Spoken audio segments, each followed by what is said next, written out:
I mean, what is EU thinking in terms of how will waste reduction as well as the circular economy? What kind of jobs are we going to see in the coming years? What's the future of work in a circularized ecosystem? Some thoughts? Yeah, so actually I do have some numbers, and now the slide is not there, but I will have to read them out because I don't remember them by heart. But I mean, just to frame it a little bit more generally is that, I mean, for Europe, this is really part of a jobs and growth agenda. I mean, of course, it's an important environmental concern for us, and as I said before, we are import dependent. So this is, of course, for sure, but really it's also part of our jobs and growth agenda. And I think those of you who followed the European economy over the last few years have realized that it's something that we do need to focus on. We don't have the fortunate numbers that we see here.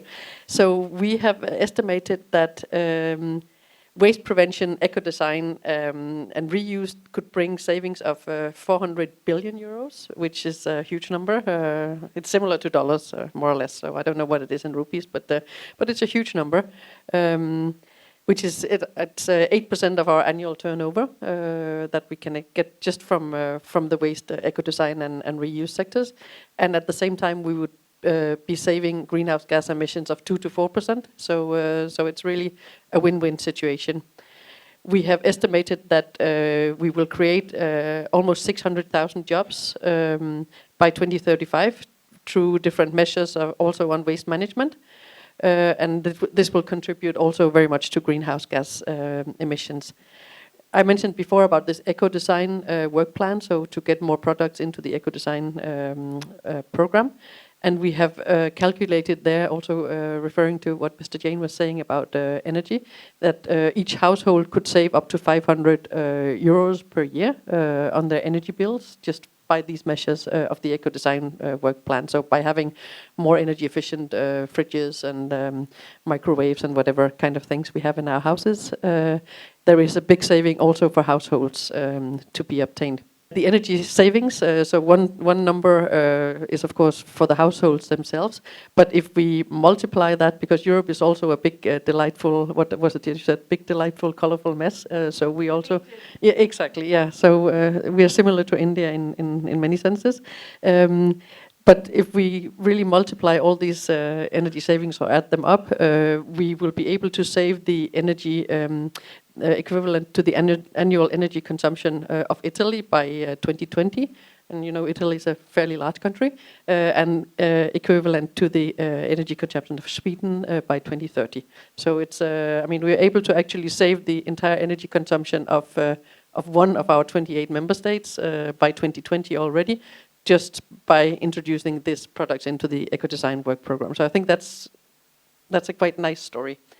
Then, yeah, mobile phones. We all know that there's a huge turnover, and we know that they are becoming designed for obsolescence, and it's all very annoying. We have calculated that if these mobile phones were really designed in a better way, in a way that where it was easier to take them apart and to remanufacture them, we could save, or the cost could be half of manufacturing or remanufacturing these mobile phones. So really, by very simple changes in design, we could halve the cost of the recycling.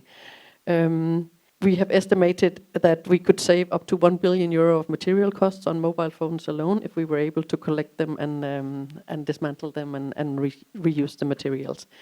So I mean, there are a lot of good numbers, and this just leads me to, I mean, the reason why we have all these numbers and the reason why we know all this is that whenever we make a policy in the EU, we have to make what we call an impact assessment. So we have to really estimate what are the expected consequences of this, and both in terms of costs and benefits for all the actors involved. And this gives us a very good story to tell, and it really makes it very easy to discuss it also with policymakers and so on. And this was also the reason why we've partnered with India now for some years on this resource efficiency agenda, and we have been working with the ministry to do some background studies. And again, just to mention some sectors, you talked about China. We have a story here a lot of solar panels that are being imported from China. We all know that they're going to end in a huge waste problem in some years. So we've done a study where we look at really what are the material consumption linked to the whole solar story, which is of course a good story from the energy point of view, but it can turn into a bad story from the waste point of view if we don't manage it carefully. Similarly, we've tried to look at policy like the electric vehicles. It will also require huge material consumption. It will give waste issues when we have to put the existing car fleet to bed. So all of this kind of evidence-based policy making is something that we really enjoy working together with the ministry, and when such Bureau of Resource Efficiency is being established, I think this is the type of work that we will have to do in order to really make sure we make all these things happen in the most useful way.